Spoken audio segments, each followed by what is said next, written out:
नमस्कार। संतोष की रिपोर्ट में आप सबों का स्वागत है। और आज हम संतोष की रिपोर्ट में बात कन्हैया के उस सियासत की करने जा रहे हैं जिसके सहारे राहुल बिहार साधने का मन बना लिया है। जी हाँ, 10 तारीख को कन्हैया पटना पहुंच रहा है। सदाकत आश्रम में प्रेस कॉन्फ्रेंस होना है और 12 मार्च को दिल्ली में बिहार को लेकर मैराथन बैठक होने वाली है, ठीक उसी तरीके से जिस तरीके की बैठक गुजरात में हुई है। और राहुल जिस अंदाज में गुजरात कांग्रेस को संबोधित करते हुए जो बातें उन्होंने कही हैं, कमोबेश उसी अंदाज में बिहार के नेताओं के बीच भी राहुल दिखे तो कोई बड़ी बात नहीं होगी, क्योंकि तैयारी कुछ उसी तरीके का है।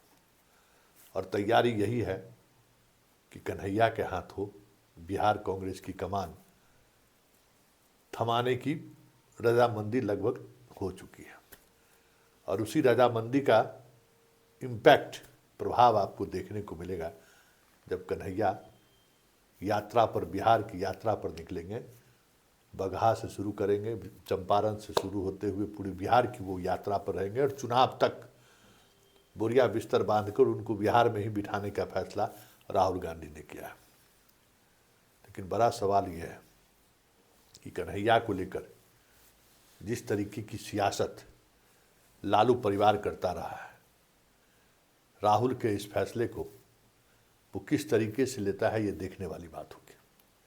क्योंकि कन्हैया की वजह से ही उस 2019 के लोकसभा चुनाव में, 2019 के लोकसभा चुनाव में राहुल की इच्छा थी कि भाई कन्हैया बेगूसराय से चुनाव लड़े, तमाम विपक्ष एक साथ कन्हैया के लिए खड़े हों।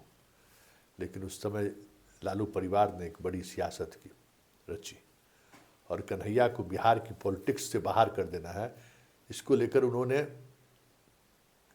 इस स्तर तक का दाव खेला जिसकी कल्पना नहीं की जा सकती। जैसे पप्पू यादव को खारिज करने के लिए किस हद तक तेजस्वी चले गए, यहाँ तक कह दिया कि हमको नहीं वोट दीजिएगा तब जदयू को वोट कर दीजिए। ठीक उसी तरीके से कन्हैया को लेकर भी उनका ऑब्जर्वेशन उसी तरीके से। लेकिन जब से ये खबर आई है कि कन्हैया के हाथों बिहार कांग्रेस का कमान राहुल सौंपने जा रहा है, एक बेचैनी लालू परिवार में तो देखने को मिल रहा है। और वो बेचैनी उन्हें आने वाले चुनाव में मुश्किलें खड़ी कर दे तो कोई बड़ी बात नहीं होगी। क्योंकि जिस MY समीकरण को लेकर राजद परिवार दम्भ भरता है ना, उस MY समीकरण को लेकर कन्हैया भी एक प्रबल दावेदार है M के का। और M धीरे धीरे लालू परिवार से दूरियां बढ़ाने भी शुरू कर दी है। और उसी का परिणाम है ना कि शहाबुद्दीन के बेटे के पास, पत्नी के पास जाना पड़ा तेजस्वी को और पार्टी में शामिल करना पड़ा। और एक गया कॉन्स्टिट्यूंसी में सुरेंद्र यादव के लिए बेलागंज से उसके बेटे की जीत के लिए ओसामा तक को मैदान में उतरना पड़ा। हालांकि उसके बाद फिर ओसामा कहीं दूर दूर तक सक्रिय नज़र नहीं आ रहा है। उसकी शहाबुद्दीन की पत्नी मुसलमान वैसे भी खफा है इस वजह से, क्योंकि शहाबुद्दीन ने मरते दम तक लालू परिवार के प्रति उन्होंने वफादारी निभाई। उनको क्या था, लालू को छोड़कर नीतीश के साथ आ जाते तो आज वो जिंदा भी रहते और मुसलमान लीडर के रूप में आज लोकसभा में, राज्यसभा में वो गरजते रहते। शहाबुद्दीन इस तरफ आ जाए, यही कोशिश तो थी नीतीश की। लेकिन शहाबुद्दीन ने लालू को छोड़ा नहीं, दगाबाजी उसने नहीं की, उसकी सजा उनको भुगतना पड़ा। तो ऐसे वफादार के साथ भी लालू परिवार खड़ा नहीं रहा है, ये कई मौके पर देखने को मिला है। इसलिए कन्हैया आज की तारीख में वो बिहार का कमान लेकर जब बिहार पहुंचेगा तो तेजस्वी के लिए परेशानी स्वाभाविक है। लेकिन उससे इतर जो सबसे महत्वपूर्ण बात है कि कांग्रेस बिहार को लेकर अब गंभीर हो चुका है। कांग्रेस अब बिहार में अपनी खोई हुई उस वोट बैंक को लाने की कोशिश के जुगत में आगे बढ़ चला है। जो जान फूंक सकता है कांग्रेस को।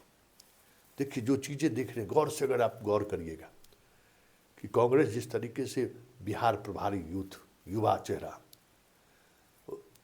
उप प्रभारी जितना है वो भी युवा, कन्हैया युवा, मतलब सारे राहुल गांधी ने पूरे अपने ब्रिगेड को बिहार उतार दिया,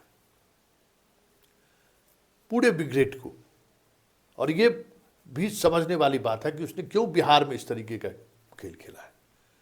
आप गौर करिएगा कि दोनों पार्लियामेंट इलेक्शन में, 2019 और 2024 के पार्लियामेंट इलेक्शन में जिस तरीके का खेल लालू परिवार ने खेला है, वो कहीं न कहीं वो खेल कई अवसर पर ये जताया है कि ये कहीं न कहीं बीजेपी के बी टीम के रूप में काम किया है।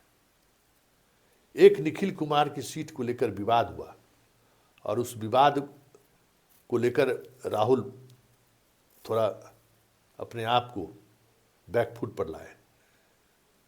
ठीक है, वो कुशवाहा की उनकी राजनीति सफल हुई, लेकिन उस एक सीट के जीतने के लिए जो नुकसान राजद को उठाना पड़ा, वो चीज़ें इस बार विधानसभा चुनाव में उनको महसूस होगा कि एमवाई से बाहर निकलने का उनके पास कोई दूसरा जुगत नहीं है, कोई दूसरा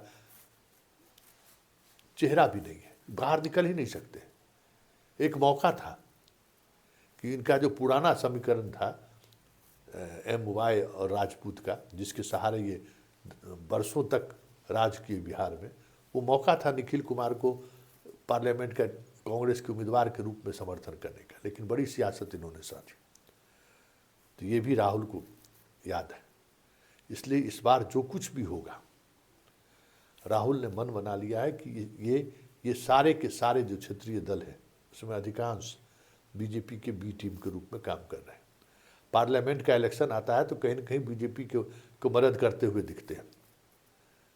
तो दिल्ली का तो केजरीवाल का बदला लेकर अभी तक केजरीवाल को समझ में आ गया होगा कि जो सियासत वो साध रहे थे ना, एक बार कांग्रेस ने वो साहस दिखा दिया तो उनकी कहाँ चली गई सियासत सबके सामने है। क्या बिहार में भी ये चीज़ें होंगी क्या? ये बड़ा सवाल है, क्योंकि 70 से तो कम सीट पर सवाल ही नहीं है। और इस बार लालू और लालू परिवार को दिल्ली के दरबार में, कांग्रेसी दरबार में कोई ऐसा कैसे रास्ता भी नहीं है जिसके सहारे वो राहुल को झुकने पर मजबूर कर दे, क्योंकि सोनिया गांधी ने निखिल कुमार के लिए दस्तक दिया था इनके आवास पर, लेकिन उन्होंने फ़ोन नहीं उठाया था। इसलिए सोनिया गांधी भी इस बार दखल देने की मूड में नहीं है, ऐसा कांग्रेसियों में चर्चा है। तो क्या बिहार में कांग्रेस अकेले चुनाव लड़ेगी? कन्हैया को कमान देकर क्या राहुल अब सीधे सीधे तेजस्वी को चुनौती देने की तैयारी कर रखा है? ये दो महत्वपूर्ण सवाल है। और इस दोनों महत्वपूर्ण सवाल के में जो छुपा हुआ तत्व है वो यही है कि बिहार को लेकर अब राहुल मतलब पहले से कहीं ज़्यादा एग्रेसिव दिख रहे हैं।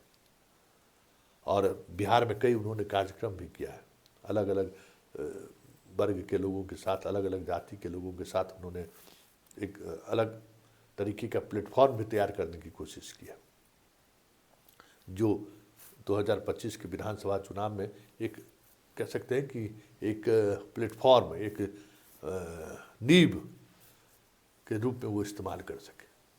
लेकिन चलते चलते एक बात जो सबसे महत्वपूर्ण बात है कि अगर राजद को की वापसी चाहता है या अगर तेजस्वी बिहार का मुख्यमंत्री बनना चाहता है तो फिलहाल उन्हें ड्राइविंग सीट पर समान तौर पर वामपंथियों को भी और कांग्रेसियों को भी बिठाना होगा, ताकि जनता को ये भरोसा हो सके कि अगर तेजस्वी मुख्यमंत्री भी बनते हैं तो जंगल राज की वापसी नहीं होगी।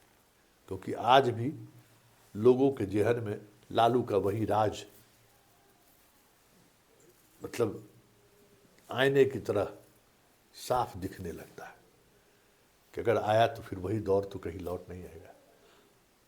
तो ये जो निगेटिव फैक्टर है, राहुल इस फैक्टर को बेहतर तरीके से समझता है और उसी का परिणाम है कि राहुल इस बार आर पार के मूड में है। क्योंकि तेजस्वी अगर इस बार नहीं आया तो ये तय समझिए कि बिहार की राजनीति लालू परिवार के हाथों से फिसल जाना तय है। ये भी तेजस्वी का भी आखिरी चुनाव है।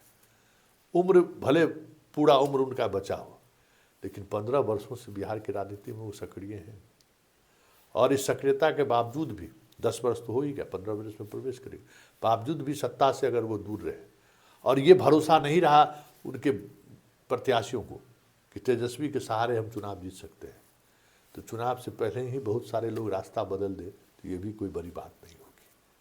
लेकिन एक बात जो सबसे महत्वपूर्ण बात है कि राहुल ने बिहार को जिस तरीके से लिया है, आने वाले समय में बिहार का राजनीतिक समीकरण या सामाजिक समीकरण जो राजनीति को दशकों से प्रभावित करते आ रहा है, 30 वर्षों से लगभग प्रभावित करते आ रहा है, वो मंडल की राजनीति पूरी तौर पर बदल जाए, तो ये भी कोई बड़ी बात नहीं।